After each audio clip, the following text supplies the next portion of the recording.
Welcome to VD91 news bulletin. ముందుగా headlines. Proddatur గ్రామంలో నట్టల అనిత, రమేష్ ముదిరాజుల ఆధ్వర్యంలో బీజేపీ పార్టీ ఆత్మీయ సమ్మేళనం. కోడేరు మండలం రాజ్పూర్ గ్రామంలో చట్టాలపై అవగాహన సదస్సు. పర్యాటక సాంస్కృతిక శాఖ మంత్రి జూపల్లి వినూత్న ఆలోచన.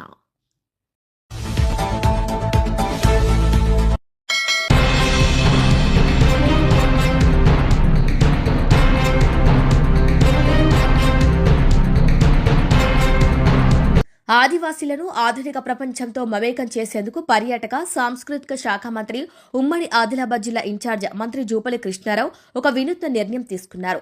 ప్రకృతి ఒడిలో ఉన్న మినీ కాశ్మీర్గా పిలిచే ఉమ్మడి ఆదిలాబాద్ను చూడటానికి ప్రపంచం నలుమూల నుంచి పర్యాటకులు వస్తుంటారు. కానీ ఇక్కడే పుట్టి పెరిగిన అడవి బిడ్డలకు ఆధునిక ప్రపంచం ఎలా ఉంటుందో తెలియకపోవడం నన్ను కలిచివేసింది. అందుకే కుమ్మరికుంటగూడెం ఆదివాసీలకు ప్రత్యేక బస్సులో రాష్ట్ర రాజధాని హైదరాబాద్కు తీసుకువెళ్తామని మంత్రి జూపల్లి కృష్ణారావు అన్నారు. నగరంలోని చారిత్రక కట్టడాలు, వారసత్వ సంపద, ఆకాశ హార్మ్యాలు, మెట్రో రైళ్లు, నగరవాసుల జీవన విధానాన్ని చూపిస్తామని మంత్రి ప్రకటించారు. యువత క్రీడల పట్ల ఆసక్తి పెంచేలా హైదరాబాద్లోని వారికి క్రికెట్, వాలీబాల్, బ్యాడ్మింటన్ వంటి ఆటలను కూడా చూపిస్తామని చెప్పారు. మీరు కేవలం అడవికి పరిమితం కాకూడదు, బయటి ప్రపంచాన్ని కూడా చూడాలి. జ్ఞానంతో మీ బతుకులను, మీ ప్రాంతాన్ని అభివృద్ధి చేసుకోవాలని మంత్రి ఆకాంక్షించారు. ఈ పర్యటనకు అయ్యే రవాణా, భోజన, వసతి ఖర్చులని భరిస్తామని హామీ ఇచ్చారు. శనివారం ఆదిలాబాద్ జిల్లా ఉట్నూర్ మండలం కుమ్మరికుంట ఆదివాసీ గూడాన్ని మంత్రి జూపల్లి కృష్ణారావు సందర్శించారు. నాగరికతకు ఆమడ దూరంలో కొండకూరల మధ్య బతుకులీడుస్తున్న గిరిజనులతో ఆయన నేరుగా ముచ్చటించి వారి కష్ట సుఖాలను అడిగి తెలుసుకున్నారు. నేటికి ఆదివాసీ గూడెల్లో దుర్భర పరిస్థితులు కొనసాగటం విచారకరమని మంత్రి జూపల్లి కృష్ణారావు ఆవేదన వ్యక్తం చేశారు. ఆదివాసీల జీవన ప్రమాణాలు ఇంకా మెరుగుపడకపోవడంపై అధికారులతో చర్చించి జీవన ప్రమాణాలు మెరుగుపరిచేందుకు చర్యలు తీసుకుంటామని భరోసా ఇచ్చారు. మీ పిల్లలను బడికి పంపి గొప్పగా చదివించాలి. అది వారి భవిష్యత్తును మారుస్తుంది. దాంతోపాటు మీరు కూడా కనీసం సంతకం పెట్టడం నేర్చుకోవాలి. అక్షర జ్ఞానం ఉంటే అది మీకు మరింత భరోసానిస్తుంది. అక్షరాస్యత సాధించి జీవన ప్రమాణాలను మెరుగుపరుచుకోవటమే కొమరం భీం, రాంజీ, గోండు లాంటి మహనీయులకు మనమిచ్చే అసలైన ఘన నివాళి అని వాళ్ళు స్ఫూర్తి నింపారు.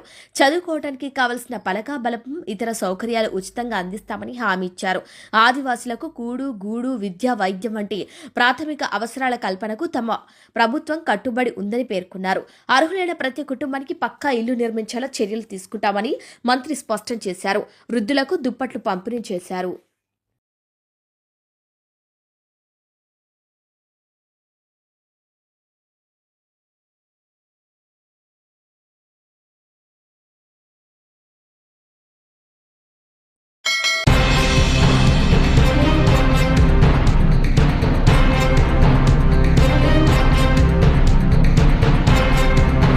శంకర్పల్లి మండలంలోని పొద్దుటూరు గ్రామంలో భారతీయ జనతా పార్టీ ఆధ్వర్యంలో నిర్వహించిన ఆత్మీయ సమ్మేళనం రాజకీయంగా గట్టి సంకేతాన్నిచ్చింది.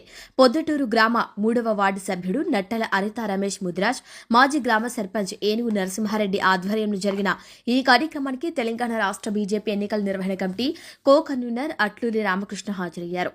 ఇటీవల జరిగిన స్థానిక సంస్థల ఎన్నికల్లో గ్రామంలోని మొత్తం 10 వార్డు మెంబర్లలో 5 స్థానాల్లో బీజేపీ అభ్యర్థులు విజయం సాధించడంతో గెలిచిన వార్డు మెంబర్లకు ఘనంగా ఆత్మీయ సన్మానం నిర్వహించారు. ఈ సందర్భంగా అట్లూరి రామకృష్ణ మాట్లాడుతూ తెలంగాణ రాష్ట్రంలో బీజేపీ దూకుడు రోజురోజుకి పెరుగుతోందని స్పష్టం చేశారు. రాష్ట్ర వ్యాప్తంగా జరిగిన స్థానిక సంస్థల ఎన్నికల్లో బీజేపీ 700కు పైగా సర్పంచ్ పదవులను కైవసం చేసుకుందని, వేలాదిగా వార్డు మెంబర్లు గెలిచారని తెలిపారు. పల్లెల్లో బీజేపీ పాగా వేస్తుందని చెప్పేందుకు పొద్దుటూరు గ్రామంలో 10 వార్డుల్లో 5 వార్డుల్లో బీజేపీ విజయం సాధించడమే ప్రత్యక్ష నిదర్శనమన్నారు. స్థానిక సంస్థల ఎన్నికల ఫలితాలే తెలంగాణలో బీజేపీ బలపడుతోందని నిరూపిస్తున్నాయని అన్నారు. కాంగ్రెస్ పార్టీ ఎన్నికల హామీల అమల్లో పూర్తిగా విఫలమైందని, ప్రజలకు ఇవ్వాల్సిన నిధులను అవినీతిగా దోచుకుంటోందని తీవ్ర విమర్శలు చేశారు. ఈ కార్యక్రమంలో బీజేపీ మండల నాయకులు, కార్యకర్తలు, గెలుపొందిన వార్డు మెంబర్లు, గ్రామ పెద్దలు పాల్గొన్నారు.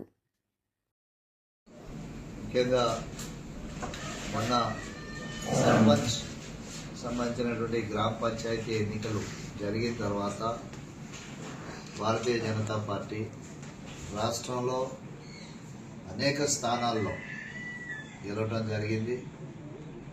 గతంలో మాకు వచ్చినటువంటి ఓటింగ్ శాతం కన్నా ఈసారి ఎక్కువగా రావటం, వార్డు మెంబర్స్గా గెలవటం, భారతీయ జనతా పార్టీ పల్లెల్లో కూడా ఈ రోజున విస్తరిస్తూ ఉన్నది. ప్రజలు భారతీయ జనతా పార్టీని గ్రామ స్థాయిలో ఆదరిస్తున్నారు అనడానికి ఇదొక నిదర్శనం. అదేవిధంగా తెలంగాణ రాష్ట్రంలో భారతీయ జనతా పార్టీ బలోపేతం అవుతుందనడానికి మొన్న జరిగినటువంటి గ్రామ పంచాయతీ ఎన్నికలే నిదర్శనం. అలాగే ఈ రోజున ప్రజలు రాష్ట్రంలో ఉన్నటువంటి కాంగ్రెస్ ప్రభుత్వం ఇచ్చినటువంటి హామీలను, గ్యారంటీలను అమలు చేయలేక ఉన్నటువంటి నిధులన్నింటినీ కూడా అవినీతిమయంగా దోచుకుంటూ ఈ రోజున ప్రజలకు మొండి చేయి చూపిస్తున్నటువంటి పద్ధతి ప్రజలకు నచ్చటం లేదు. దానికోసం ప్రజలందరూ కూడా ఈ ప్రభుత్వం ఎప్పుడు గద్దె దించాలా అని ఈ రోజున ఎదురు చూస్తూ ఉన్నారు. అలాగే టీఆర్ఎస్ ప్రభుత్వం, టీఆర్ఎస్ పార్టీ వారు ప్రభుత్వంలో ఉన్నప్పుడు అనేక అక్రమాలు చేసి ఆ కేసులు ఎక్కడ బయటపడతాయా అనే ఉద్దేశంతో ప్రజల మధ్యకే రాకుండా ఇన్ని సంవత్సరాలు ఫామ్ హౌస్లో కూర్చొని ఈ రోజున ఆ పార్టీ అధినేత కేసీఆర్ గారు ఆయన మొన్న బయటకు వచ్చి నేను ఉద్యమాలు చేస్తా, ప్రజల మధ్యకు వస్తా అని చెప్పటం చాలా ఆశ్చర్యంగా ఉన్నది. ఎందుకోసం అంటే మరి ఇన్ని సంవత్సరాలు అధికారం పోయిన తర్వాత ఇన్ని సంవత్సరాలు ఎందుకు ప్రజల మధ్యకు మీరు రాలేదు అని చెప్పేసి ప్రజలందరూ కూడా ప్రశ్నిస్తున్నటువంటి సందర్భం ఇది. టీఆర్ఎస్ అధికార మదంతో ఆ రోజు ప్రజల్ని ఇబ్బందులకు గురి చేసినటువంటి దాన్ని గుర్తుంచుకొని టీఆర్ఎస్కు వ్యతిరేకంగా ఆ రోజున ప్రజలందరూ కూడా ఓటు చేశారు. కాబట్టి ఆ టీఆర్ఎస్కి ఇంకా రాష్ట్రంలో అవకాశం లేదు. ప్రజలు ఎక్కడ కూడా టీఆర్ఎస్ని ఆదరించరు అనేటటువంటిది తెలిసిపోయింది. కాబట్టి దానికోసం మళ్ళీ ఇప్పుడు తాజాగా ఆ బలాన్ని పెంచుకోవడం కోసం ప్రజల మధ్యలోకి వస్తున్నాం అని చెప్పి వాళ్ళు రావటం, అది ప్రజలు ఎక్కడ కూడా విశ్వసించరనేది భారతీయ జనతా పార్టీ చెప్తా ఉన్నది. అదే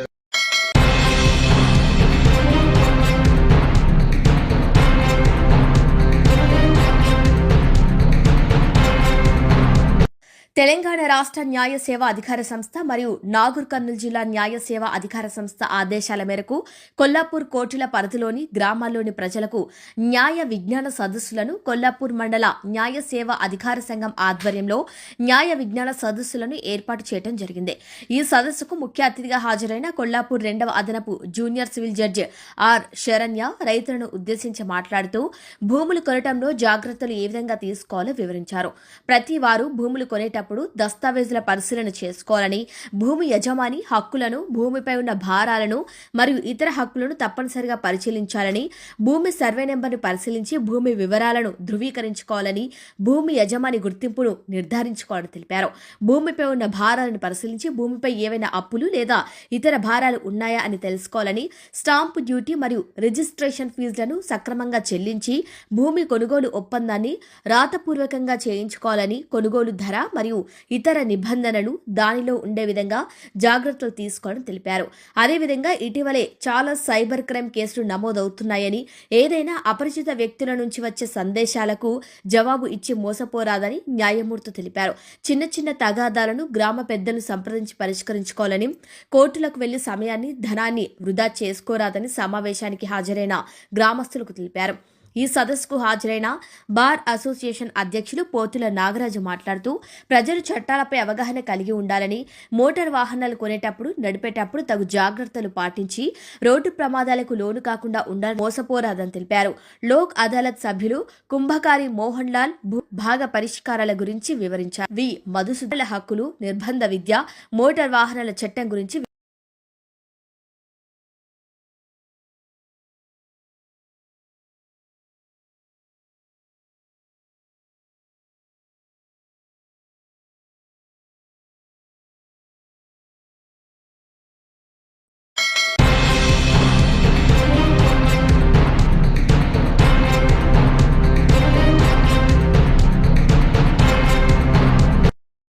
తెలంగాణలో ఫిబ్రవరి 2వ వారంలో మున్సిపల్ ఎలక్షన్, ఫిబ్రవరితో గడువు ముగిసిపోనున్న జీహెచ్ఎంసీతో కలిపి మిగతా పట్టణ స్థానిక సంస్థలు అన్నింటికీ ఒకేసారి ఎన్నికలు నిర్వహించాలని, అది కూడా విద్యార్థుల పరీక్షల సీజన్ మొదలయ్యేగానే ముగించాలని ప్రభుత్వం నిర్ణయించింది. ఖమ్మం, వరంగల్ కార్పొరేషన్లు, మహబూబ్ నగర్, నల్గొండ జిల్లాలోని 2 మున్సిపాలిటీల పాలక వర్గాలకు ఏప్రిల్ వరకు గడువు ఉండటంతో వాటిని ప్రభుత్వం మినహాయించనుంది. ఎన్నికలు ఎప్పుడు నిర్వహించినా సిద్ధంగా ఉండేందుకు జనవరి 2వ వారం కల్లా ఓటర్ల జాబితా తయారీకి సన్నాహకాలు చేస్తుంది ఎన్నికల కమిషన్.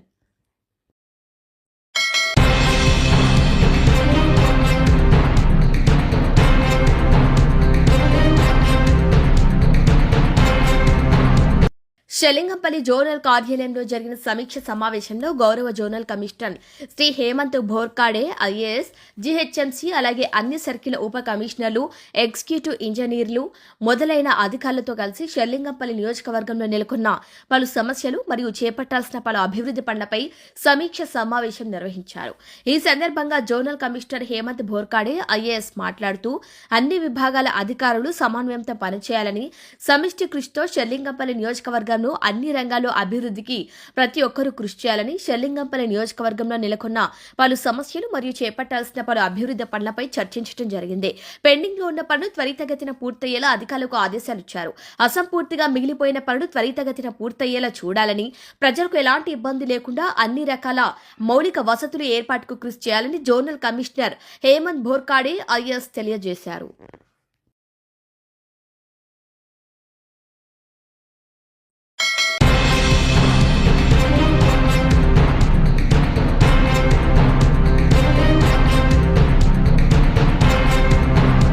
సలహాదారుడికి జన్మదిన శుభాకాంక్షలు తెలిపారు పీఎస్సీ చైర్మన్ అరకపూడి గాంధీ మరియు అనిల్ కుమార్ యాదవ్.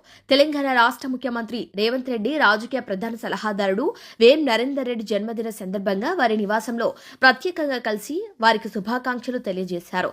ఈ సందర్భంగా రాష్ట్రంలో జరుగుతున్న ప్రజాపాలన ప్రజా ఆమోదం పొందుతూ అభివృద్ధి సంక్షేమం ముందుకు తీసుకువెళ్లటంలో వేం నరేందర్ రెడ్డి పాత్ర కీలకమని షెల్లింగంపల్లి సీనియర్ కాంగ్రెస్ నాయకులు అనిల్ కుమార్ యాదవ్ పేర్కొన్నారు.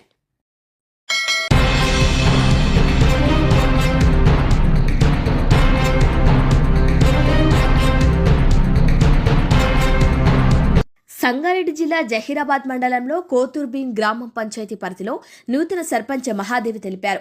ఇటీవల జరిగిన గ్రామ పంచాయతీ ఎన్నికల్లో గ్రామ ప్రజలు తనను ఆశీర్వదించారని గెలిపించారని ఆయన పేర్కొన్నారు. గ్రామ ప్రజలు తనపై ఉంచిన నమ్మకాన్ని ఎప్పటికీ వమ్ము చేయకుండా 24 గంటలు ప్రజలకు అందుబాటులో ఉంటూ గ్రామ సర్వతోముఖాభివృద్ధికి కృషి చేస్తారని స్పష్టం చేశారు. తాగునీరు, డ్రైనేజీ, రోడ్లు, పారిశుద్ధ్యం, విద్యుత్ వంటి మౌలిక వసతుల అభివృద్ధికి ప్రాధాన్యత ఇస్తారని తెలిపారు. అలాగే ప్రభుత్వ సంక్షేమ పథకాలు అర్హులైన ప్రతి ఒక్కరికి అందేలా కృషి చేస్తూ గ్రామంలో ఐక్యతతో కూడిన పాలన కొనసాగిస్తారని అన్నారు. గ్రామ సర్పంచ్ మహాదేవి మరియు ఉప సర్పంచ్ మహాందే మేనాషిన్ పాల్గొన్నారు. అందరూ కలిసి నాకు గెలిపించినందుకు మీకు నమస్కారము. మళ్ళీ ఈ ఊర్లో ఏమైనా సమస్య ఉంటే కూడా మనం అందరు కలిసి చేసుకుందాము. పెద్దోళ్ళు చిన్న లేదు, కులం లేదు, మతం లేదు, అందరూ ఒకటే. అందరూ కలిసిమెలిసి ఉండుదాము. పార్టీ భేదాలు ఏం లేదు. పార్టీ గురించి పని చేద్దాము.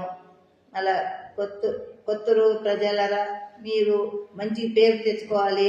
అన్ని పని చేసి మళ్ళా కరెంటు ఏమైనా ఊర్లో ప్రాబ్లం ఉంటే మాకు చెప్పుండి చేద్దాము. పెద్దల సమస్యలోనే అని ఏమైనా ప్రాబ్లం ఉంటే చేపించుకుంటాము. మీరు అందరూ పెద్దల సమస్య మాకు చెప్తే అడిగి పని చేపిస్తాము.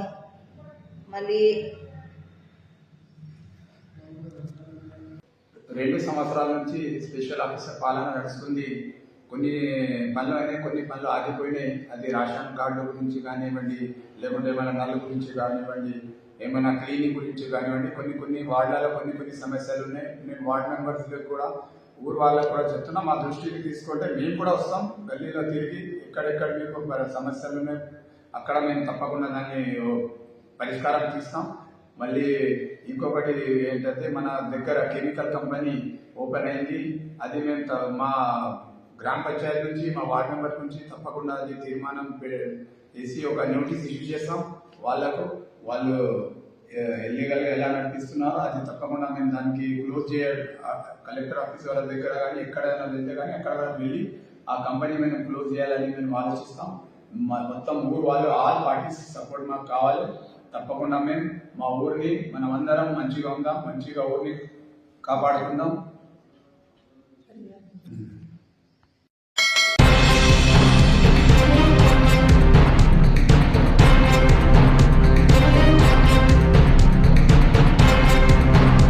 ఉత్తరప్రదేశ్ ఫారెస్ట్ ఆఫీసర్పై అడవి పంది దాడి చేసింది. ఫారెస్ట్ అధికారిపై దాడికి పాల్పడిన ఈ అడవి పంది ఘటనలో యూపీలోని బౌదోన్ జిల్లా సిర్సౌలి గ్రామంలో చోటు చేసుకుంది. పంటలు నాశనం చేస్తున్న అడవి పందిని పట్టుకునేందుకు ఫారెస్ట్ ఇన్స్పెక్టర్ శివం ప్రతాప్ తన టీంతో కలిసి వెళ్లారు. వలవేసి పట్టుకున్న సమయంలో అది ఒక్కసారిగా దూసుకొచ్చింది. అక్కడున్న సిబ్బంది దానిని తరిమి కొట్టారు. తీవ్రంగా గాయపడిన ఆయన ఆసుపత్రిలో చికిత్స పొందుతున్నారు.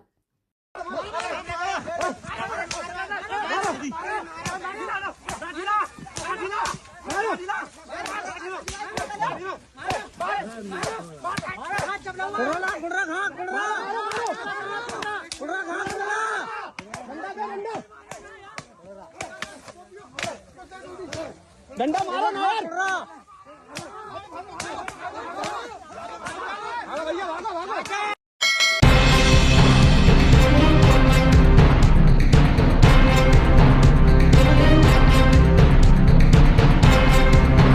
బులెటిన్ ముగించే ముందు హెడ్లైన్స్ మరొకసారి.